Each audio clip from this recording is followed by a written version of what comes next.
শিক্ষার্থীবৃন্দ, ঢাকা সিটি কলেজের অনলাইন ক্লাসে সবাইকে স্বাগত। তো আজকের আমরা দেখছি আমাদের দ্বিতীয় অধ্যায়। এর আগে আমরা প্রথম অধ্যায় শেষ করেছিলাম। তো আমাদের দ্বিতীয় অধ্যায়ের টপিকটা আমরা বলছি যে theories of balance of payment, অর্থাৎ আমরা বলছি লেনদেন স্থিতির ভারসাম্য, লেনদেন স্থিতি আর কি। তো এখন আমরা আমাদের টপিক শুরু করি। তো আজকের যে টপিকগুলো আমরা দেখতে চাই, আমরা দেখছি যে ফার্স্টে আমরা দেখতে চাই what is balance of payment, অর্থাৎ লেনদেন স্থিতি কাকে বলে। তারপরে আমরা দেখতে চাই components of balance of payment, এটা নিজের একটু বাংলা থেকে দেখে নিলেই বোঝাবে। এরপর আমরা দেখতে চাই hypothetical balance of payment account, then আমরা দেখতে চাই equilibrium and disequilibrium of balance of payment. তারপরে আমরা দেখতে চাই types of disequilibrium in balance of payment. তো এখন কি আমাকে শুনতে পাচ্ছ? পেলে মেসেজে জানাও ইয়েস অর নো।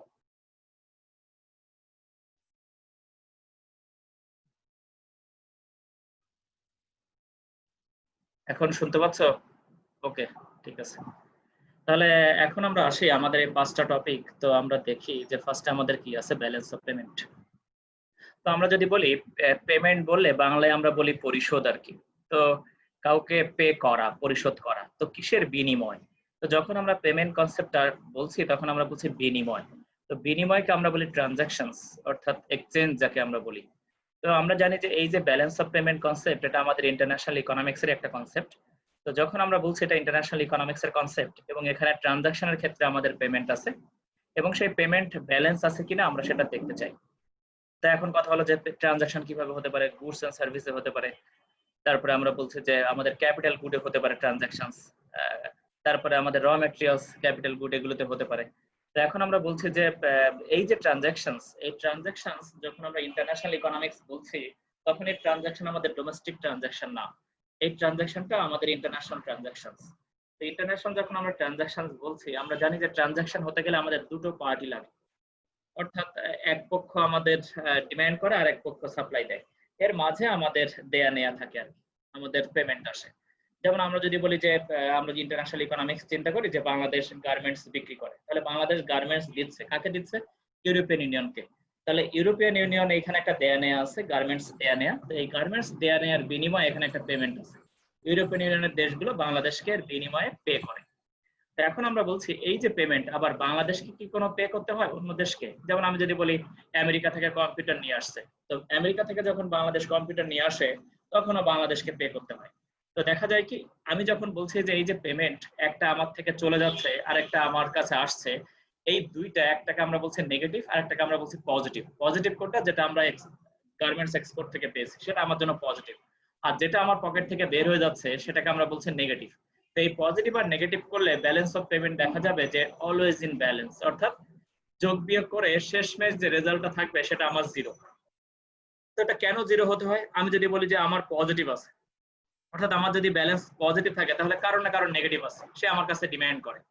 আবার আমি যদি বলি আমি আমার নেগেটিভ আছে ব্যালেন্স অফ পেমেন্ট, তার অর্থ কি আমার আমি বাইরের দেশ থেকে ধার করে খেয়েছি, তো একটা না একটা সময় আমাকে সেই ধার শোধ করতে হবে। তো সেক্ষেত্রে দেখা যায় কি যে আমাদের এই যে balance of payment international economics এর ক্ষেত্রে এই যে ট্রানজাকশনস ইনভলভড, এই ট্রানজাকশনস যোগ বিয়োগ করে সমস্ত ট্রানজাকশনস, আমরা সেগুলো দেখাবো কোন কোন ভাবে ট্রানজাকশন হতে পারে। এই সমস্ত ট্রানজাকশনকে যোগ বিয়োগ করলে শেষমেশ আমাদের রেজাল্টটা আসবে জিরো। তো আমরা এখানে একটা এক্সাম্পল দেখেছি যে আমরা গার্মেন্টস, আমেরিকান গার্মেন্টস ইম্পোর্টাররা আমাদের কাছ থেকে নিচ্ছে, এর বিনিময়ে তারা আমাদেরকে পে করে। আর ইউএস থেকে আমরা কম্পিউটার নিয়েছি, তার বিনিময়ে তারা পে করেছে। তো আমরা যেটা পে করেছি সেটাকে আমরা বললাম ডেবিট, আর তাদের কাছ থেকে যেটা আমরা নিয়েছি সেটাকে আমরা বলছি, এই তারা যে আমাদের কাছ থেকে নিয়ে বিনিময়ে যে পে করেছে সেটাকে আমরা বলছি ক্রেডিট। এখন আমরা আসি, আমরা তাহলে ব্যালেন্স অফ পেমেন্ট দেখলাম কি সমস্ত ট্রানজাকশনস দুটো নেশনস এর মধ্যে, একটা হলো ডোমেস্টিক রেজিডেন্টস আর একটা ফরেন নেশনস। এই ওভারঅল যে ট্রানজাকশনস হবে, ট্রানজাকশনের ভ্যালু শেষমেশ আমাদের আসবে জিরো, অর্থাৎ ইন ব্যালেন্স। অর্থাৎ ডেবিট আর ক্রেডিট আইটেমগুলোকে আমরা যদি একসঙ্গে করি তাহলে দেখা যাবে কি শেষমেশের রেজাল্টটা আসবে জিরো। তো এখন আমরা আসি, আমরা বলছি এই ব্যালেন্স অফ পেমেন্টের কম্পোনেন্টসকে আমরা তিনটা ভাগে নিয়েছি। একটাকে আমরা বলছি কারেন্ট অ্যাকাউন্ট, সেটা বোধহয় চলতি হিসাব লেখা থাকে।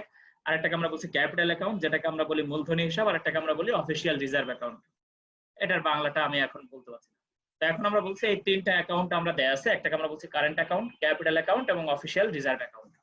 এই তিনটা অ্যাকাউন্ট থেকেই আমরা মূলত ব্যালেন্স অফ পেমেন্ট কিভাবে আসে সেটা ব্যাখ্যা করতে চাই।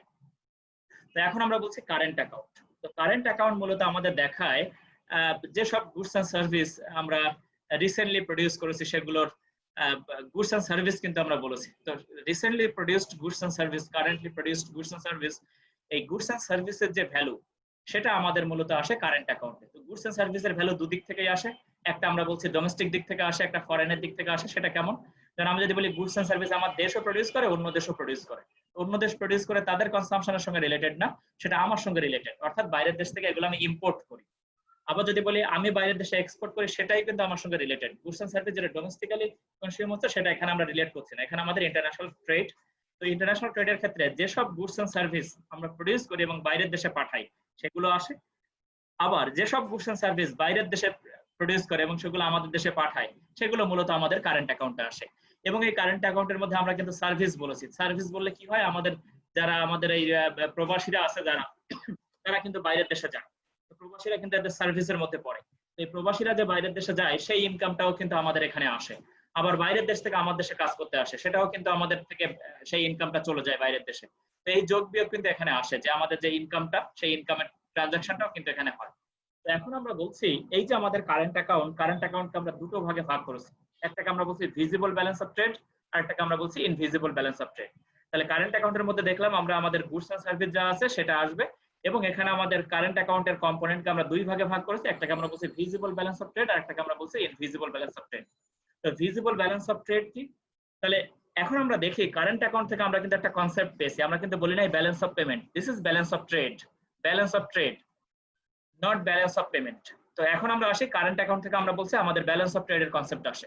তো সেই ব্যালেন্স অফ ট্রেডের কনসেপ্টকে আমরা দুই ভাগে ভাগ করেছি। একটাকে আমরা বলছি দৃশ্যমান, আর একটাকে আমরা বলছি অদৃশ্যমান, ইনভিজিবল ব্যালেন্স অফ ট্রেড। এখন আমরা আসি, আমাকে যদি বলা হয় তুমি কোনটা দেখতে পাও, আমার ভেরি সিম্পল, আমি বলছি যে আমি চাল দেখতে পাই, কাপড় চোপড় দেখতে পাই, আলু দেখতে পাই, পটল দেখতে পাই। তাহলে এখন যদি বলা হয় যে তাহলে তোমার টিচারের যে সার্ভিস, টিচারের যা প্রোডাকশন সেটা কি তুমি দেখতে পাও? তাহলে আমি বলছি যে টিচার কি বলছে এটা তো আমি ধরে দেখাতে পারছি না।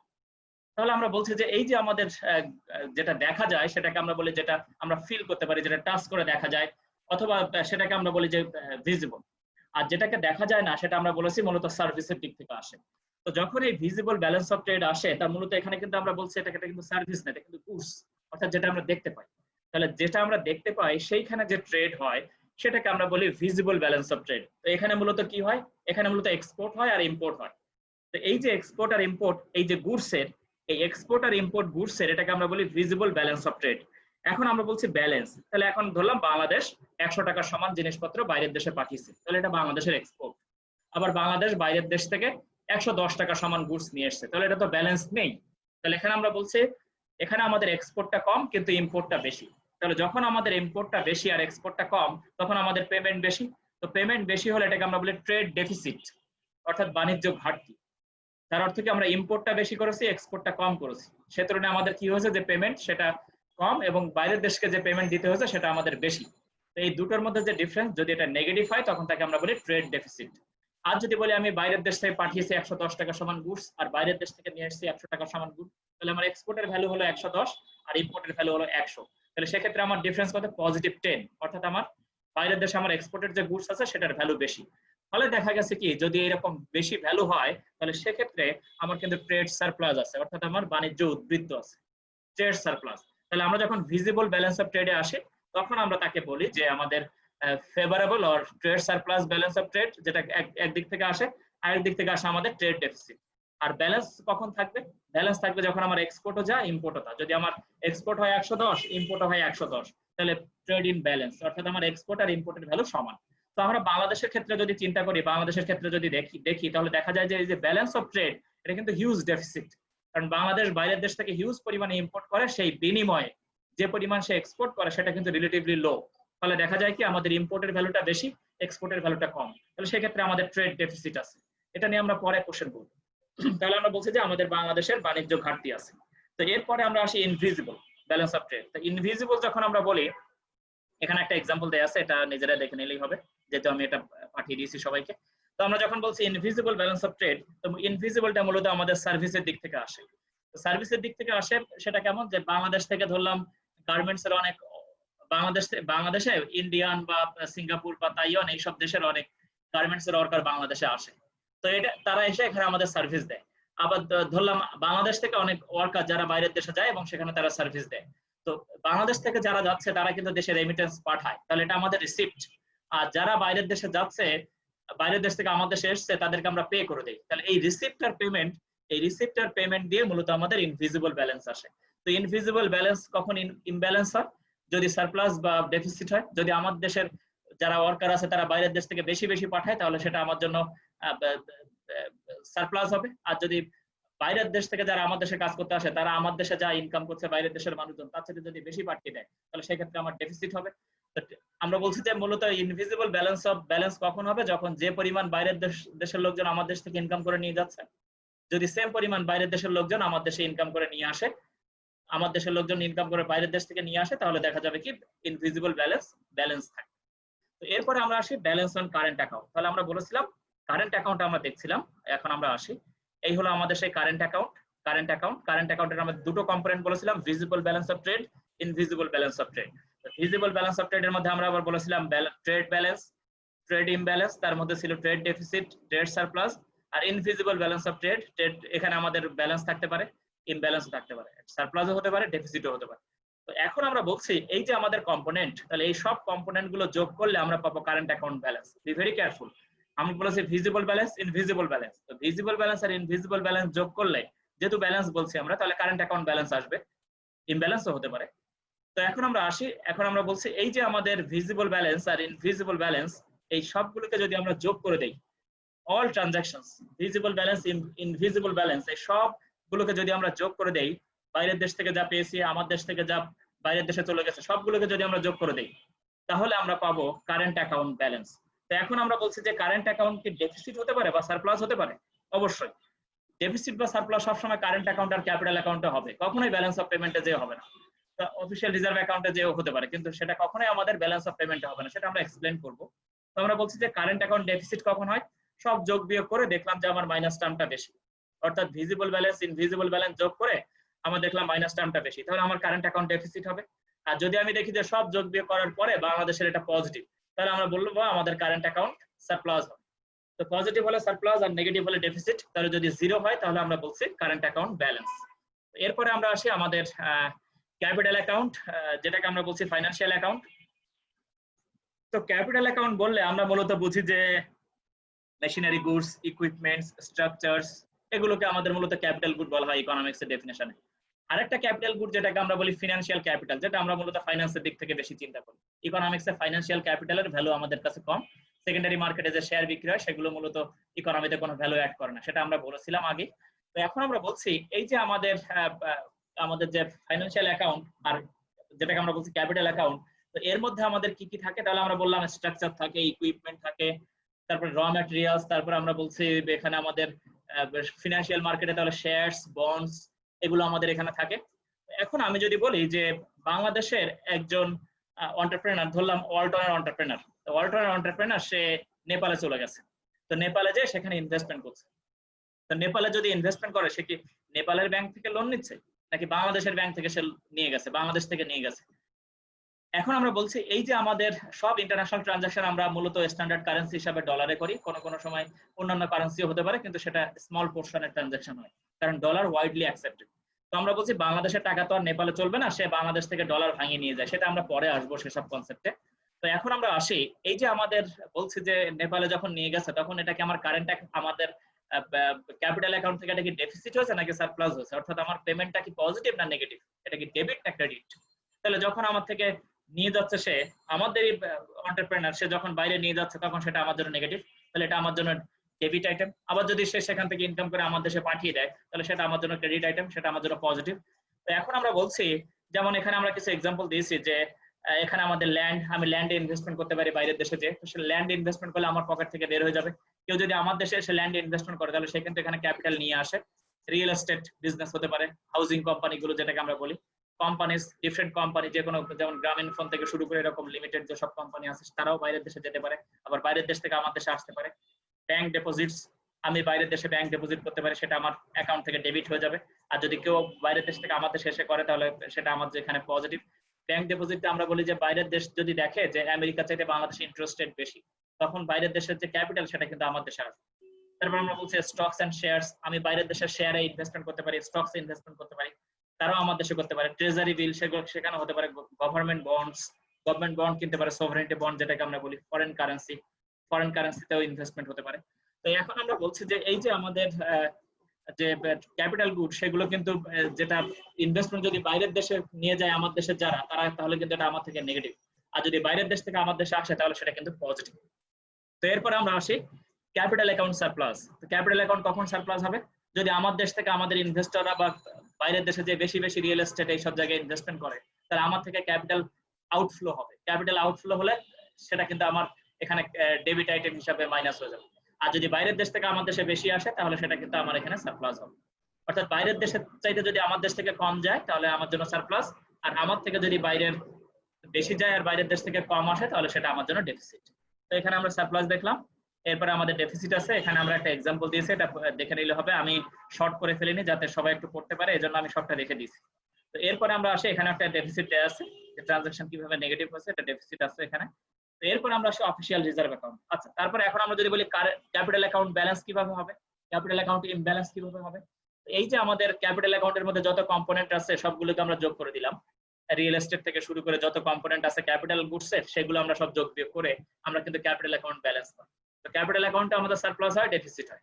বেশি হলে বাইরের চাইতে আমাদের রিসিভ বেশি হলে সারপ্লাস, আর তারা যদি বেশি রিসিভ করে বাইরের যারা কান্ট্রিজ গুলো আছে তাদের আমাদের চাইতে, তাহলে আমাদের জন্য এটা ডেফিসিট। তো আমাদের এখানেও সারপ্লাস আছে, ডেফিসিট আছে, ব্যালেন্স আছে। যদি জিরো হয় তাহলে আমাদের জন্য এখানে ব্যালেন্স। তো এরপরে আমরা আসি অফিশিয়াল রিজার্ভ অ্যাকাউন্ট। তো অফিশিয়াল রিজার্ভ অ্যাকাউন্ট মূলত কারেন্ট অ্যাকাউন্ট আর ক্যাপিটাল অ্যাকাউন্ট যোগ বিয়োগ করলে যেটা পাওয়া যায় সেটাকে আমরা বলি অফিশিয়াল রিজার্ভ অ্যাকাউন্ট। তো এখানে আমরা একটু ডলার নিয়ে আলোচনা করি, তারপরে আমরা আমাদের পরের টপিকসে যাব। তো এখন আমরা বলছি যে এই যে আমাদের অফিশিয়াল রিজার্ভ অ্যাকাউন্ট, এই অফিশিয়াল রিজার্ভ অ্যাকাউন্টটা আসলে কি। যেমন আমি যদি বলি যে বাংলাদেশ ব্যাংকে আমাদের reserve account 39.5 billion, what does it mean? তাহলে আমরা বলছি বাংলাদেশ ব্যাংকের রিজার্ভ এখন 39.5 বিলিয়ন ডলার। তাহলে আমি দেখলাম কি কারেন্ট অ্যাকাউন্ট আর ক্যাপিটাল অ্যাকাউন্ট যোগ বিয়োগ করে বাংলাদেশের 39.5 বিলিয়ন ডলার হাতে আছে। তো 39.5 বিলিয়ন ডলার যখন হাতে থাকবে তার অর্থ কি? আমি সব যোগ বিয়োগ করে পরিশোধ করে দেখছি এটা আমার পজিটিভ আছে। কিন্তু এখানে আমরা একটা টপিকে বলেছিলাম, যদি ফার্স্টে আসি, এই যে আমাদের কারেন্ট অ্যাকাউন্ট ব্যালেন্সে বলেছিলাম যে এই যে আমাদের ভিজিবল ব্যালেন্স এটা কিন্তু হিউজ নেগেটিভ, কারণ আমাদের ইম্পোর্ট অনেক বেশি, এক্সপোর্ট অনেক কম। আর এখানে আমরা দেখি যে এই যে আমাদের ক্যাপিটাল অ্যাকাউন্ট কিন্তু আমাদের বাইরের দেশে ইনভেস্টমেন্ট কম হয়, কিন্তু বিদেশিরা আমার দেশে, আমরা জানি যে ফরেন ইনভেস্টমেন্ট বাংলাদেশ সবসময় অ্যাট্রাক্ট করতে চায়। তো এখানে আমাদের পজিটিভ আছে, কিন্তু সেটা কি এত পজিটিভ যেটা 39.5 বিলিয়ন ডলারের মতো? তাহলে এমন কি টার্ম আছে যে টার্ম আমার সব যোগ বিয়োগ করার পরও আমার এই যে অফিশিয়াল রিজার্ভ অ্যাকাউন্ট এটা অনেক বেশি পজিটিভ করে দিয়েছে 39.5 বিলিয়ন? তো এখানে আমাদের ডলারে আমরা পরে আসবো, ডলারের আমরা ব্যাখ্যা দিচ্ছি একটু পরে। তো এখানে যদি আমরা আসি, আমরা যদি দেখি যে এই যে একটা term invisible balance of trade, অর্থাৎ যেটাকে আমরা বলছি সার্ভিস, এখানে আমাদের হিউজ পজিটিভ আছে। হিউজ পজিটিভ কেন? বিদেশিরা বাংলাদেশে যে সার্ভিস দেয় তার চাইতে আমার দেশের যারা প্রবাসী শ্রমিক আছে, ওয়ার্কার্স, তারা কিন্তু বাইরের দেশে হিউজ ইনকাম করে বাইরের দেশ থেকে। অর্থাৎ এই যে গ্যাপটা, যারা বাইরের দেশ থেকে এসে আমার দেশে কাজ করছে, এটা কিন্তু হিউজ পজিটিভ। বাইরের দেশে কাজ করে যে পরিমাণ নিয়ে যায় তার চাইতে কিন্তু আমাদের প্রবাসীরা হিউজ পরিমাণে বাইরের দেশে পাঠায়, বাইরের দেশ থেকে আমার দেশে পাঠায়। এবং একটা ইন্টারেস্টিং ব্যাপার আমরা এখন দেখেছি যে এই যে আমাদের করোনা পরিস্থিতিতেও কিন্তু আমাদের রিজার্ভ হিউজ পরিমাণে বাড়ছে। তো আমাদের ইকোনমিস্টরা শুরুতে বলেছিলেন যে অনেকেই হয়তো জব লস করছে, লস করার পরে তারা যেহেতু দেশে ফিরছে, সেহেতু তাদের যদি কোনো সেভিংস থেকে থাকে তাহলে তারা সেটা দেশে পাঠিয়ে দিচ্ছে, সব একেবারে নিয়ে তারপরে দেশে আসছে। কিন্তু এখানকার আমাদের মনে হয় যে এই যে সেভিংসটা, এরা আমরা জানি যে এরা লোয়ার এন্ডে কাজ করে এবং এদের বেশিরভাগ যে ইনকাম তার কিন্তু বেশিরভাগ তারাই দেশে পাঠিয়ে দেয়, এবং এদের আমার মনে হয় না যে এদের সেভিংসটা হিউজ পরিমাণে সেভিংস এদের রাখে আর কি, কারণ এরা লোয়ার এন্ডে কাজ করে বলে এদের ইনকামটাও এরকম আহামরি হিউজ থাকে না। ফলে দেখা যায় যে এরা যা ইনকাম করে বেশিরভাগটাই দেশে পাঠিয়ে দেয়, ফলে এদের সেভিংস যে আহামরি থাকার কথা সেটা বোধহয় আমাদের আরো রিসার্চের দরকার আছে। তো এখন আমরা বলছি যে এই অবস্থায় তাহলে আমাদের এখন রেমিটেন্সের ফ্লো বাড়ছে কেন? তো আমরা জানি যে সরকার একটা প্রণোদনা প্যাকেজ চালু করেছে, যেখানে বাইরের দেশ থেকে রেমিটেন্স পাঠালে 2% করে সবাই এক্সট্রা ইনকাম করতে পারে। অর্থাৎ সে যদি 100 রিঙ্গিত পাঠায় তাহলে সেখানে 102 রিঙ্গিতের সমান টাকা এখান থেকে সে পেতে পারে। অর্থাৎ 100 টাকার জন্য এখানে তার 2% করে সরকার প্রণোদনা দিয়েছে, বেশি পরিমাণ সে পাবে। তো একটা সময় দেখা যেত যে ইলিগাল চ্যানেল যেটা ছিল অর্থাৎ হুন্ডি বা এই টাইপের, সেই চ্যানেলের মাধ্যমে তারা পাঠাতো। তো যখন এরকম সরকার তাদের প্রণোদনা দিয়েছে 2% করে, তখন এর বেশিরভাগ সব লিগাল চ্যানেল দিয়ে কিন্তু এটা মার্কেটে আসছে। জানুয়ারিতে এটা চালু হয়েছিল, ইফেক্টিভ হতে একটু সময় লেগেছে, এক্সাক্ট টাইমটা আমি জানি না। তো দেখা যাচ্ছে কি, ফলে দেখা যায় যে এই যে আমাদের 2% প্রণোদনা, এখন কিন্তু ইলিগাল চ্যানেল থেকে আমাদের যে রেমিটেন্স আসতো সেটা কিন্তু এখন কমে গেছে। এখন সব সরকারি চ্যানেল দিয়ে আসে। ইলিগাল চ্যানেল দিয়ে আসলে সেটার হিসাব থাকে না। যেমন আমি এখান থেকে হুন্ডি করে ইন্ডিয়া টাকা নিয়ে গেলাম, সেটা কিভাবে, যে বাংলাদেশে একজনকে পে করে দিয়েছি, তার একজন এজেন্ট ওখানে আছে, আমাকে দিয়ে দিয়েছে, সরকারের কাছে কোনো হিসেব নেই যে আমি কোথা থেকে কোথায় টাকা ট্রান্সফার করে দিয়েছি। কিন্তু আমি যদি এখানে কোনো ব্যাংকের মাধ্যমে ইন্ডিয়াতে নিয়ে যেতাম, তাহলে কিন্তু আমার সেটা স্টেট ব্যাংক অফ ইন্ডিয়া বা অন্য কোনো ব্যাংকের মাধ্যমে যদি আমি বাংলাদেশে যদি শাখা থেকে থাকে বা তাদের সঙ্গে লিঙ্ক থাকে, তাহলে সেক্ষেত্রে দেখা যায় কি সেই সব ব্যাংকের মাধ্যমে আমি টাকা নিয়ে গেলে এটা কিন্তু গভর্নমেন্টের হিসাবে থাকে। তো এটা কিন্তু এই অবস্থা বর্তমানে হয়তো বেশি হওয়ার কারণে বেশি বেশি রেমিটেন্স ফ্লো বাংলাদেশে সরকার এখন সেটা দেখতে পাচ্ছে। তো এখন আমরা বলছি যে এই যে রেমিটেন্স ফ্লো আসাতে দেখা গেছে যে আমাদের যে রিজার্ভ, সেই রিজার্ভটা কিন্তু হিউজ পরিমাণে বেড়ে গেছে। এখন কথা হলো, আমাদের যে অফিসিয়াল রিজার্ভ অ্যাকাউন্ট, এই অফিসিয়াল রিজার্ভ অ্যাকাউন্টটা একটা ইকোনমির জন্য একটা স্ট্যান্ড পয়েন্ট। এর কারণ কি? এর কারণ হলো দেখা যায় যে এই যখন আমরা যদি বলি ডলার, তো এই ডলার আমাদের কি কাজে লাগে? যেমন আমরা যদি ডলার পাই থেকে, বিদেশি যারা আমাদের দেশ থেকে গুডস এন্ড সার্ভিস নিতে চায় বা ক্যাপিটাল, যারা গুডস এন্ড সার্ভিস বা ক্যাপিটাল গুডে ইনভেস্টমেন্ট করতে চায়, তারা মূলত এই ডলারের সাপ্লাই দেয় মার্কেটে। তো কিভাবে সাপ্লাই দেয়? যেমন আমি বলছি যে বাংলাদেশ যদি তার গার্মেন্টস ইউরোপিয়ান ইউনিয়নে পাঠায়, গুডস পাঠিয়েছে, তাহলে তার বিনিময়ে সে তারা ডলার রিসিভ করে, বাংলাদেশ ডলার রিসিভ করে। তো বাংলাদেশ যখন ডলার রিসিভ করে, এই ডলার ধরলাম আমাদের যারা এখানে গার্মেন্টসে কাজ করেছে তারা, গার্মেন্টস যারা প্রডিউসার তারা পেয়েছে, ধরলাম গার্মেন্টস প্রডিউসাররা পেয়েছে। তো গার্মেন্টস প্রডিউসারের কাছে ডলার দেয়া আছে। এখন এই ডলার নিয়ে আমি ডোমেস্টিক মার্কেটে কি করব? আমি যদি পানওয়ালাকে বলি, ভাই তুমি আমাকে ডলারটা ভাঙিয়ে পান দাও, ডলারের বিনিময়ে পান দাও, তো ভাঙানোর কথা বলছি না, ডলারের বিনিময়ে পানওয়ালা বলবে এটা আমি চিনি না। বা অন্য যে কোনো ট্রানজাকশনের ক্ষেত্রে দেখা যায় ডলার কিন্তু আমাদের ডোমেস্টিক ট্রানজাকশনে কাজে লাগে না। তাহলে এখন এই ডলার নিয়ে সে কি করবে? সে ভাবছে যে আমি তো বাইরের দেশ থেকে র ম্যাটেরিয়ালস নিয়ে আসতে হয়, তারা তো ডলার ছাড়া আবার অ্যাকসেপ্ট করে না। তো ফলে কি করবে? সে বলছে যে তার ঠিক আছে, আমি কিছু ডলার রাখি, বাদ বাকিটা টাকায় ভাঙিয়ে নেই। তো সেটা আমরা পরে আসছি। তো এখন আমরা বলছি সে যে এই যে ডলার রেখেছে কিছুটা, এই ডলার দিয়ে সে কি করছে? বাইরের দেশ থেকে র ম্যাটেরিয়ালস আনার জন্য সে এখানে হয়তো পে করে দিচ্ছে। তাহলে বাদ বাকি যে ডলার ভাঙিয়েছে সেটা আসলে কোথায় যাবে? তাহলে সেটা আমাদের ডোমেস্টিক মার্কেটে, ডলার মার্কেট, ফরেন এক্সচেঞ্জ মার্কেটে যায়, সেই ডলার হাজির হচ্ছে। ফরেন এক্সচেঞ্জ মার্কেটে যখন ডলার হবে, তাহলে কেউ না কেউ ডলার পেতে চায়। তাহলে কে ডলার পেতে চায়? তাহলে যাকে ডলার পে করতে হবে, যেমন আমি যদি বলি ইন্ডিয়া থেকে আমরা গুডস নিয়ে আসছি, ইন্ডিয়াকে এখন ডলার পে করতে হবে, তাহলে যে ডলার পে করবে, তাহলে বাংলাদেশের তো কারেন্সি টাকা, তাহলে সে কিভাবে ডলার পাবে? তাহলে নিঃসন্দেহে এই টাকার বিনিময়ে ফরেন এক্সচেঞ্জ মার্কেট থেকে সে ডলার কিনবে। মূলত বাংলাদেশের ব্যাংকগুলো ফরেন এক্সচেঞ্জ মার্কেট হিসাবে কাজ করে। তাহলে দেখা যায়, কারণ দেখবেন যে দেখা যায় যে আমাদের ব্যাংকগুলোতে গেলে দেখা যায় যে ডলারের বাই রেট, সেল রেট এরকম কিন্তু লেখা থাকে। অর্থাৎ আমার যদি অনুমতি থাকে, চাইলে যে কেউ কিনতে পারে না বা চাইলে যে কেউ বেচতে পারে না, এখানে অনুমতির প্রয়োজন আছে। তো যখন এরকম লেখা থাকে তখন দেখা যায় যে ওই ডলার কিন্তু তখন ওখান থেকে একটা নির্দিষ্ট দামে কেনা যায়। তো যার ডলার লাগবে, যা বিদেশি যে কেউ যদি বলে আমার ডলারে পে করো, তখন সে কিন্তু ডলার কিনবে। যদি কেউ রুপিতে পে করে, তাহলে সে রুপিতে পে করবে। অর্থাৎ ইন্টারন্যাশনাল ট্রানজাকশনের ক্ষেত্রেই মূলত আমাদের ডলার আসে। আমি বাইরের দেশ থেকে ডলার আর্ন করেছি, এখন ডলার দিয়ে কি করবো? ডলার দিয়ে নিঃসন্দেহে আমাকে বাইরের থেকে জিনিসপত্র কিনতে হবে, অথবা বাইরের যেসব আমাদের ইনভেস্টমেন্ট প্ল্যান আছে সেগুলোতে আমাদের বিনিয়োগ করতে হবে, অথবা ধরলাম কাউকে আমি লোন দিতে পারি যদি আমার এক্সট্রা থেকে থাকে। তো এখন কথা হলো, এই যে আমরা দেখলাম অফিসিয়াল রিজার্ভ অ্যাকাউন্ট, এই অফিসিয়াল রিজার্ভ অ্যাকাউন্ট আমরা পেলাম কারেন্ট অ্যাকাউন্ট আর ক্যাপিটাল অ্যাকাউন্ট যোগ বিয়োগ করার পরে যেটা আমাদের আছে। তো আমরা দেখলাম আমাদের প্রায় 40 বিলিয়নের মতো আমাদের রিজার্ভ আছে। তো 40 বিলিয়নের মতো রিজার্ভ আছে, এটা পজিটিভ। এটা তো নেগেটিভও হতে পারতো। যেমন আমরা যদি বলতাম এটা আমাদের 35 বিলিয়ন ডলার মাইনাস আছে। তো মাইনাস থাকা অর্থ কি? মাইনাস থাকা অর্থ হলো আমরা বাইরের দেশ থেকে বেশি বেশি খেয়েছি, অর্থাৎ আমাদেরকে পে করতে হয়েছে বেশি। তো এই মাইনাসটা কোথেকে আসলো? কারণ মাইনাস তো আর খাওয়া যায় না, মাইনাস তো মাইনাসই। তার অর্থ হলো এটাকে আমরা বলছি বাইরের দেশ থেকে আমরা ধার করেছি, যার ডলার এক্সট্রা আছে তার কাছ থেকে ধার করেছি। ধারের বিনিময়ে কিন্তু আমাদের একটা ইন্টারেস্ট তাকে পে করতে হয়। অর্থাৎ আমার যদি এক্সট্রা থাকে, তাহলে কেউ না কেউ এটা ডিমান্ড করে। তখন বাংলাদেশ কি করবে? বাংলাদেশ বলবে ঠিক আছে, যার দরকার তাকে আমি সেফ ইনভেস্টমেন্ট হিসাবে তাকে আমি একটা নির্দিষ্ট বলে দেবো যে তুমি এই রেটে আমাকে পে করবা। ফলে সেই রেটে সেই দেশ বাংলাদেশ থেকে লোন নিবে। লোন নেওয়ার পরে নির্দিষ্ট টাইম পরে বাংলাদেশকে ফেরত দিবে। কারণ আমরা জানি যে 3 মাসের রিজার্ভ থাকলে এনাফ বাংলাদেশের হিউজ পরিমাণে রিজার্ভ আছে, সেটা প্রায় 1 বছরের চাইতেও বেশি। তো এখন আমরা আসি যে আমরা বলছি যে এই যে আমাদের ডলারের যে আমাদের রিজার্ভ আছে, এই রিজার্ভটা যদি আমরা দেখি যে পজিটিভ, তাহলে ব্যালেন্স অফ পেমেন্টে যে কি হবে, আমরা বলছি এই সব current account, capital account, official reserve account সব যোগ বিয়োগ করে আমাদের জিরো হবে। তো জিরো কখন হবে? বাংলাদেশের যে 40 বিলিয়ন ডলার আছে, এই 40 বিলিয়ন বাংলাদেশ পকেট থেকে বের করে দিল, ঋণ দিয়ে দিল। যখন এই ঋণ দিয়ে দিবে তখন কি হবে? যখন ঋণ দিয়ে দিবে তখন বাংলাদেশের +40 ছিল, এখন -40 হয়ে যাবে। তো -40 হলে যোগ বিয়োগ করলে আমাদের ব্যালেন্স হবে জিরো। আর যদি বাংলাদেশের মাইনাস হয়, তার অর্থ কি? সে কারণে কারো কাছ থেকে সেটা ধার নিতে হবে। ধার নিলে তখন কেবল মাইনাস ছিল, এখন প্লাস হলে জিরো হবে। তো এখন আমরা একটা হাইপোথেটিক্যাল ব্যালেন্স অফ পেমেন্ট অ্যাকাউন্টে আসি। কিভাবে balance of payment account build up করতে হয়? তো আমরা একটা হাইপোথেটিক্যাল বলেছি, কিন্তু এখানে আমরা একটা ব্যালেন্স নিয়েছি ইউএস ব্যালেন্স অফ পেমেন্ট। তো এখন আমরা আসি, শুরুতে আমাদের ইউএস, এখানে আমরা নিয়েছি রিসিপ্টস, এখানে আমরা নিয়েছি পেমেন্ট।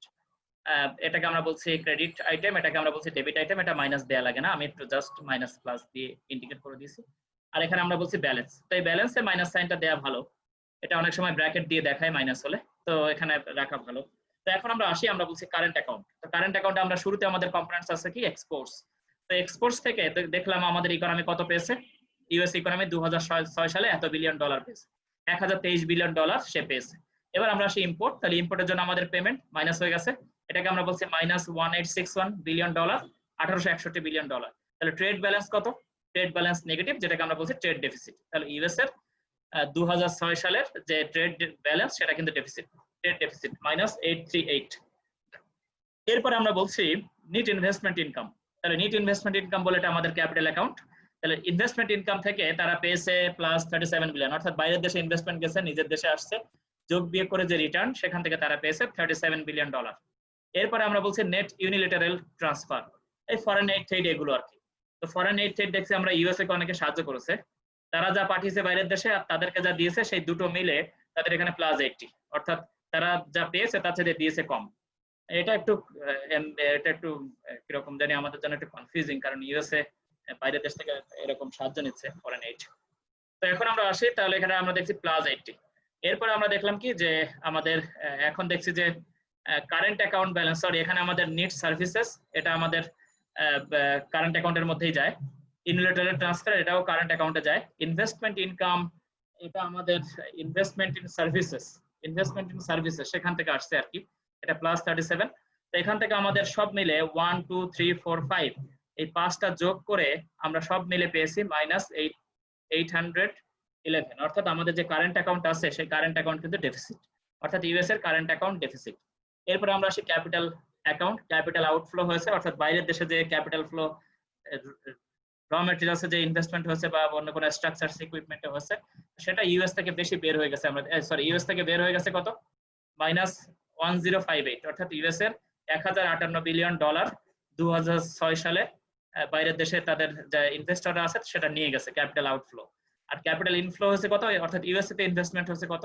বেশিরভাগ দেখা যায় এগুলো ইনভেস্টমেন্ট চায়না, ইন্ডিয়া, এরাও কিন্তু হিউজ পরিমাণ ইনভেস্টমেন্ট আমেরিকাতে করে, সেটা হচ্ছে আমাদের 1444 বিলিয়ন ডলার ইউএস এর ভেতরে গেছে। তাহলে এখান থেকে আমরা দেখছি যে এখান থেকে আমাদের স্ট্যাটিস্টিক্যাল এরর, অর্থাৎ যে হিসাব পাওয়া যায়নি, সেটা হলো 18 -18। এখান থেকে আমাদের অফিসিয়াল যে রিজার্ভ, সেটা ট্রানজাকশন ব্যালেন্স আমরা দেখছি -443। আমাদের সময় কমে গেছে, একটু দ্রুত যেতে হচ্ছে। এই সবগুলো যোগ করে আমরা পেলাম official reserve account -443 billion dollar, অর্থাৎ তাদের সব মিলে যোগ বিয়োগ করে মাইনাস আছে। তাহলে সেটা অবশ্যই কি করতে হবে? তো তাদের যে অফিসিয়াল রিজার্ভ অ্যাসেট ছিল, সেই অ্যাসেট দিয়ে তারা 3 বিলিয়ন ডলার পূরণ করেছে। অফিসিয়াল রিজার্ভ যাদের ব্যাংকে যা ছিল সেখান থেকে 3 বিলিয়ন পূরণ করেছে, আর বাইরের দেশ থেকে তারা ধার করেছে 440 বিলিয়ন ডলার। তো সব মিলে 440 আর এখানে +3, তাহলে 443, আর এইখানে যা ছিল -443, সব যোগ বিয়োগ করে অফিসিয়াল রিজার্ভ অ্যাকাউন্ট -443। তো যোগ বিয়োগ করে শেষমেশ 443 প্লাস আর -443, ব্যালেন্স অফ পেমেন্ট কত? জিরো। তাহলে আমি কখনোই বলতে পারছি না যে ব্যালেন্স অফ পেমেন্ট সারপ্লাস বা balance of payment deficit. Deficit হবে কোথায়? কারেন্ট অ্যাকাউন্টে বা ক্যাপিটাল অ্যাকাউন্টে, আর প্লাস হবে বা মাইনাস হবে কোথায়? অফিসিয়াল রিজার্ভ অ্যাকাউন্টে। তাহলে অফিসিয়াল রিজার্ভ অ্যাকাউন্টে ডেফিসিট হতে পারে, সারপ্লাস হতে পারে, কিন্তু কখনোই হবে না ব্যালেন্স অফ পেমেন্ট সারপ্লাস বা ব্যালেন্স অফ পেমেন্ট ডেফিসিট। এটা আমাদের সাংবাদিকরা বলে থাকে, ব্যালেন্স অফ পেমেন্ট সারপ্লাস বা balance of payment deficit, but this is wrong. আমাদের ব্যালেন্স অফ পেমেন্ট সারপ্লাস বা ডেফিসিট এটা না বলে কারেন্ট অ্যাকাউন্ট সারপ্লাস বা ক্যাপিটাল অ্যাকাউন্ট সারপ্লাস বা deficit, official reserve account surplus বা ডেফিসিট, এটা বলাটাই উত্তম। নেক্সট আমরা আসি equilibrium in the balance of payment. তাহলে আমরা বলছি ইকুইলিব্রিয়াম কখন হবে? আমাদের সবসময় মনে রাখতে হবে domestic currency demand, domestic currency supply. যেমন আমি যদি বলি আমি বাইরের দেশে এক্সপোর্ট করতে চাই, তাহলে এক্সপোর্ট করলে বিদেশিরা আমাকে কিসে পে করতে চাইবে? তাহলে বিদেশিরা আমাকে পে করতে চাইবে টাকায়। কারণ আমি টাকা ছাড়া গ্রহণ করতে চাই না। তাহলে বিদেশিরা ডলার নিয়ে আসে, তাহলে আমার মার্কেট এখন কি হবে? তারা টাকা ডিমান্ড করবে। টাকা ডিমান্ড করবে কারা? বিদেশিরা। টাকা ডিমান্ড করবে, আর মার্কেটে কিসের বিনিময়ে টাকা ডিমান্ড করবে? ডলারের বিনিময়ে। তাহলে মার্কেটে ডলার ছেড়ে দিবে আর টাকা তারা চাইবে, টাকা চেয়ে আমাদেরকে পে করবে। আর আমি যদি বাইরের দেশে ইম্পোর্ট করতে চাই, তাহলে সেই ক্ষেত্রে কি হবে? তাদের দেশকে পে করতে হবে। যদি আমি আমেরিকায় করি ডলার, তাহলে আমি মার্কেটে টাকা আছে আমার, তাহলে আমি মার্কেট থেকে কোনটা নিব? মার্কেট থেকে নিব ডলার, আর টাকা মার্কেটে ছেড়ে দিব। অর্থাৎ ডোমেস্টিক যারা, তারা টাকা সাপ্লাই দেয়, আর যারা ফরেন তারা কিন্তু কি করে? যে আমার টাকা ডিমান্ড করে। অর্থাৎ এই যে ডোমেস্টিক ডিমান্ড আর ডোমেস্টিক সাপ্লাই, ডোমেস্টিক কারেন্সির, এটা যদি সমান হয়, তাহলে আমি বলছি আমার ব্যালেন্স অফ পেমেন্ট ইকুয়াল আছে। যদি ইকুয়াল হয় তখন তাকে আমরা বলছি equilibrium in balance of payment. এবার আমরা আসি ডিসইকুইলিব্রিয়াম কখন হয়? ডিসইকুইলিব্রিয়াম হবে যদি আমার আমি বাইরের দেশ থেকে আমি বেশি বেশি পে করে দিয়েছি, তার বিনিময়ে আমি কম পেয়েছি, তাহলে সেক্ষেত্রে আমার ডিসইকুইলিব্রিয়াম ডেফিসিট। আর যদি আমি দেখি যে আমার বাইরের দেশ থেকে যা পেমেন্ট সেটা বেশি, রিসিভ বেশি আর পেমেন্ট কম, তাহলে সেক্ষেত্রে সেটা হবে আমার সারপ্লাস। ডেফিসিট বা সারপ্লাস এভাবেই আসে। তো এখন আমরা আসি ডিসইকুইলিব্রিয়ামকে আমরা চারটা ভাগে ভাগ করেছি। একটাকে আমরা বলছি সিক্লিক্যাল ডিসইকুইলিব্রিয়াম, স্ট্রাকচারাল ডিসইকুইলিব্রিয়াম, শর্ট রান ডিসইকুইলিব্রিয়াম আর লং রান ডিসইকুইলিব্রিয়াম। রাখি, তুমি তোমার বন্ধ করো ক্যামেরা, এটা এখানে উঠে যাচ্ছে। তো এখন আমরা আসি সাইক্লিক্যাল ডিসইকুইলিব্রিয়াম। তো সাইক্লিক্যাল ডিসইকুইলিব্রিয়াম আমাদের কখন আসে?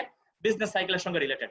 যদি আমাদের ইকোনমিক গ্রোথের দিকে যায়, তাহলে আমরা বলছি যে আমাদের গুডস এন্ড সার্ভিসের পরিমাণ বাড়ছে, তো সেক্ষেত্রে যদি সারপ্লাস বেশি থাকে আমাদের এক্সপোর্ট বাড়ে।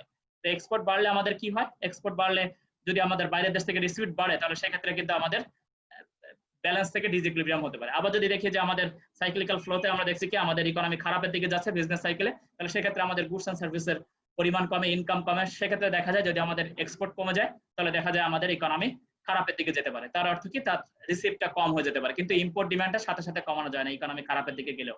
ফলে দেখা যায় যে সাইক্লিক্যাল ডিসইকুইলিব্রিয়াম আসতে পারে। এরপরে আমরা বলছি স্ট্রাকচারাল ডিসইকুইলিব্রিয়াম। যদি ইকোনমির স্ট্রাকচার চেঞ্জ হয়ে যায়, তাহলে যে ডিসইকুইলিব্রিয়াম আসে। কারণ আমি যদি বলি বাংলাদেশ একসময় জুট এক্সপোর্ট করতো এবং তার হিউজ পরিমাণে সে ফরেন এক্সচেঞ্জ সেখান থেকে আর্ন করতো, কিন্তু দেখা যাচ্ছে কি জুটের নানা রকম সাবস্টিটিউট আসার ফলে, পলিথিন, এইসব নানা রকম রাসায়নিক বিক্রিয়ার ফলে যেসব নতুন গুডস, নতুন যেসব দ্রব্যাদি আসছে, সেগুলোর ফলে দেখা যায় কি এসব রিপ্লেস করে ফেলেছে জুটকে, ফলে জুটের ডিমান্ড কমে গেছে। স্ট্রাকচার চেঞ্জ হয়ে গেছে ইকোনমির। জুটের ডিমান্ড কমে যাওয়ার ফলে বাংলাদেশের এক্সপোর্ট ফল করেছে। এক্সপোর্ট ফল করলে কিন্তু এক্সপোর্ট থেকে যে রিসিভ সেটা কমে গেছে। এক্সপোর্ট থেকে রিসিভ কমে গেলে আমার ব্যালেন্স অফ ট্রেড কিন্তু খারাপের দিকে গেছে। আর যদি আমার গার্মেন্টস থেকে আমি দেখেছি গার্মেন্টস ডেভেলপ করেছে, তাহলে গার্মেন্টস থেকে যদি জুটের চাইতে বেশি হয়, তাহলে কিন্তু আমার দেখা যাবে কি যে ওভারঅল আমাদের যে পরিমাণ লস হচ্ছে সেটা অফসেট করে দিয়েছে আমাদের গার্মেন্টস। এরপরে আমরা আসি শর্ট রান ডিসইকুইলিব্রিয়াম। শর্ট রান কি? এটা কম সময়ের জন্য। যেমন বাংলাদেশ যদি বলি যে 2000, যখন আমরা দেখেছি যে আমাদের 1999, 2000, 2001 এই সময়ের দিকে কিন্তু বাংলাদেশের একটা ডিসইকুইলিব্রিয়াম ছিল আমাদের ব্যালেন্সে, অর্থাৎ আমাদের মাইনাস ছিল, বাইরের দেশ থেকে ধার করে খেতে হতো। তো সে সময় আমাদের রিজার্ভ, তো সে সময় কি হয়েছে? সে সময় দেখা গেছে কি এটা কিন্তু বেশি দিন না, অল্প কয়েকদিন ছিল। পরে দেখা গেছে কি বাংলাদেশের এক্সপোর্ট বেড়েছে, রেমিটেন্স ফ্লো বেড়েছে, ফলে দেখা গেছে কি এখান থেকে বাংলাদেশ বের হয়ে আসতে পেরেছে। কিন্তু যদি আজ পর্যন্ত সেই সময় থেকে বাংলাদেশের এরকম কন্টিনিউ করতো, তাহলে তখন আমরা তাকে কি বলতাম? অর্থাৎ শর্ট রানটা বলছি আমরা 1 বছর বা তার চাইতে কম বা আর একটু বেশি। সেই সময় যদি বাংলাদেশের আমাদের এই ব্যালেন্সটা কম থাকে, অর্থাৎ আমাদের রিজার্ভ, অফিসিয়াল রিজার্ভটা মাইনাস থাকে, তাহলে সেক্ষেত্রে আমরা বলছি যে, বা প্লাস থাকে, সেক্ষেত্রে আমরা বলছি অফিসিয়াল রিজার্ভ ডিসইকুইলিব্রিয়াম। এখনো কিন্তু বাংলাদেশের ডিসইকুইলিব্রিয়াম, কিন্তু ডিসইকুইলিব্রিয়াম পজিটিভ, আর সে সময় ছিল নেগেটিভ। তাহলে যদি আমরা বলি এটা যদি দীর্ঘদিন ধরে চলে, তখন তাকে আমরা বলি লং রান ডিসইকুইলিব্রিয়াম। অর্থাৎ দীর্ঘদিন ধরে যে বাংলাদেশে পজিটিভ আছে বা নেগেটিভ আছে, তাহলে সেটাকে আমরা বলি লং রান ডিসইকুইলিব্রিয়াম। তো এরপরে আমরা আসি, তো আজকের এই পর্যন্ত। Thank you. আমাদের আর 4 মিনিট সময় আছে। তোমাদের কোশ্চেন থাকলে কোশ্চেন করো। 4 মিনিটের মধ্যে কিন্তু সবাইকে কোশ্চেন করতে হবে। আমরা শেষের দিকে এসে একটু দ্রুত বলেছি, তো তোমরা এখন কোশ্চেন করো। লং রানে কোনো সমস্যা আছে? লং রান ডিসইকুইলিব্রিয়াম কি? স্যার, বাংলাদেশে কি এখন লং রান ডিসইকুইলিব্রিয়াম চলতেছে? লং রান ডিসইকুইলিব্রিয়াম বললে আমার দীর্ঘদিন ধরে সারপ্লাস আছে, সেটাও হতে পারে। তো আমার তো সারপ্লাস আছেই দীর্ঘদিন ধরে। আমার তো যে মানে বাংলাদেশে এখন লং রান চলতেছে আমার ডিসইকুইলিব্রিয়াম, কিন্তু ডিসইকুইলিব্রিয়ামটা মূলত একটু নেগেটিভলি ইউজ করা হয়, ঠিক আছে? এজন্য কেউ বলে না যে পজিটিভটা আমার জন্য ডিসইকুইলিব্রিয়াম, আমার বলে যে এটা বেশ ভালো। কিন্তু যখন নেগেটিভ আসে তখন কিন্তু এই ডিসইকুইলিব্রিয়ামের কনসেপ্টটা বেশি আসে। এজন্য আমরা পজিটিভের চাইতে নেগেটিভ অর্থে ডিসইকুইলিব্রিয়ামটাকে বেশি। আমার কিন্তু এখন ডিসইকুইলিব্রিয়াম, কারণ আমার তো ফরেন কারেন্সির এখন ডিমান্ড বেশি, কারণ সবাই আমারটা পেতে চায়, কারণ আমার তো সারপ্লাস আছে, তাই না? জি স্যার। সবাই বেশি বেশি ডিমান্ড করতে চায়। তো এখন আমরা বলছি যে এটাও কিন্তু একটা ডিসইকুইলিব্রিয়াম। তো বাংলাদেশের কিন্তু ডিসইকুইলিব্রিয়াম আমরা বলছি যে এটা পজিটিভ, কিন্তু ডিসইকুইলিব্রিয়ামটা নেগেটিভও হতে পারে। যেমন আমরা দেখেছিলাম কি, যেমন পাকিস্তান কিন্তু কিছুদিন আগে প্রায় নিঃস্ব হয়ে গেছিল, তাদের কিন্তু মাইনাস ছিল বলতে গেলে, তারা ধার দেনা করে দেখা যায় ব্যালেন্স করেছে। এখন তাদের আবার কিছুটা পজিটিভ। আর কোশ্চেন থাকলে বলো। স্যার এই যে আপনি যে বললেন দ্য ক্যাপিটাল অ্যাকাউন্ট আর হলো ওই যে current account. Invisible balance of trade, sir হ্যাঁ, এগুলির মধ্যে কি যে ইপিজেড এর ইগুলা পড়ে, ইপিজেড এর কর্মকাণ্ডগুলো পড়ে? ইপিজেড যদি গুডস প্রডিউস করে তাহলে তাদের ইপিজেড যদি ধরলাম ওই আমাদের সুন্দর করার জন্য যে পেছনে আমাদের চুল তৈরি হয় না, চুল তৈরি করছে, জি তাহলে স্যার। সেটা তো আমি দেখতে পাচ্ছি, সেটা তো ভিজিবল ট্রেডের মধ্যে যায়, এক্সপোর্টের মধ্যে যায়। এক্সপোর্ট ইপিজেড অর্থ হলো এক্সপোর্ট ওরিয়েন্টেড যা কিছু আছে। না স্যার, ওখানে তো বিদেশ থেকে মানুষজন সেই যে ইনভেস্ট করতেছে না, সেই ইনভেস্টমেন্টের কথা তাহলে বলতেছি। ইনভেস্ট করলে সেটা ক্যাপিটাল অ্যাকাউন্ট যদি সে স্ট্রাকচার বানায়, আর যদি সেখান থেকে গুডস এন্ড সার্ভিস বাইরের দেশে পাঠায় সেটা ভিজিবল কারেন্ট অ্যাকাউন্ট। জি স্যার, বুঝতে পেরেছি। আর স্যার ওই যে 2% প্রণোদনার ইটা যে বললেন, ওটা একটুখানি বলবেন, 2% প্রণোদনার একটা এইটা? সময়ে যদি ইন্ডিয়া ধরলাম ইন্ডিয়া থেকে 100 রুপি পাঠালে বাংলাদেশে 100 রুপি পাওয়া যেত, 100 টাকায় পাওয়া যেত, ঠিক আছে। সরকার জি দেখছে স্যার। যে এভাবে যদি আসে তাহলে অনেক অবৈধ চ্যানেল দিয়ে আসে, যেমন ওইখানে একজন থাকে এইখানে একজন থাকে, আত্মীয়ের মাধ্যমে পাঠিয়ে দিয়েছে, কিন্তু সেটা কিন্তু সরকারের হিসেবে নেই। সেই ডলারটা সেই দেশে থেকে গেছে আর এই টাকাটা এই দেশ থেকে সে পাঠিয়ে দিয়েছে। কিন্তু এখন সরকার বললো তুমি যদি 100 রুপি পাঠাও 102 টাকা পাবা। তাহলে আমি যদি আগে তার পেতাম না 2 টাকা, কারণ যে প্রাইভেট সে তো আর অত বেনিফিট আমাকে দিবে না, দিবে সে আরো বরঞ্চ আর আমার কাছ থেকে 2 আচ্ছা। টাকা নিয়ে নেবে, তুমি 98 টাকা পাবা, অত বেশি পাবা না। তো আমি যা চাই তার চাইতে আরো বেশি পাচ্ছি, যদি বেশি পাই তাহলে আমি কেন বৈধ চ্যানেল দিয়ে টাকা পাঠাবো? তখন আমি বৈধ চ্যানেল দিয়ে টাকা পাঠাবো। বৈধ চ্যানেল অর্থ কি? ব্যাংকের মাধ্যমে পাঠিয়ে দিব, বা সোনালী ব্যাংক বা এইসব ব্যাংকের শাখা, এখন কিন্তু অনেক দেশে সোনালী ব্যাংক, অগ্রণী ব্যাংক এদের শাখা কিন্তু বাইরের দেশে খুলেছে, অথবা এখন কিন্তু বিকাশেও টাকা পাঠানো যায়। তো সেক্ষেত্রে দেখা গেছে কি যে বাংলাদেশের কিন্তু এখন ফরেন রিজার্ভ অনেক বেশি, হু করে বাড়ছে। আমাদের অর্থমন্ত্রী তো হাত উঁচু করে বলেছে অর্থনীতি এখন ফ্লাই করছে। তার অর্থ কি? কারণ আমার রেমিটেন্স প্রভাব কিন্তু কমেনি। বাংলাদেশের সবচেয়ে কনসার্নিং বিষয় ছিল এই রেমিটেন্সটা কমে যায়। রেমিটেন্স কমে গেলে একটা গ্রোয়িং ইকোনমির স্ট্রেংথ কমে যায়। যেমন আমি যদি বলি গ্রোয়িং ইকোনমির স্ট্রেংথ কেন কমে? আমার বাইরের দেশ থেকে হিউজ পরিমাণে ইম্পোর্ট করতে হয়। যেমন আমি যদি পদ্মা সেতুর জিনিসপত্র ইম্পোর্ট করি তাহলে আমার ডলার লাগবে। চায়না কি আমার কাছ থেকে টাকা নিবে নাকি? না স্যার। তাহলে ডলার নিতে গেলে আমার তো ডলারের এই পরিমাণ রিজার্ভ থাকতে হবে। অথবা যদি আমি বলি আমি আরো অনেক স্ট্রাকচার বানাতে চাই তাহলে তো আমার ডলার লাগবে।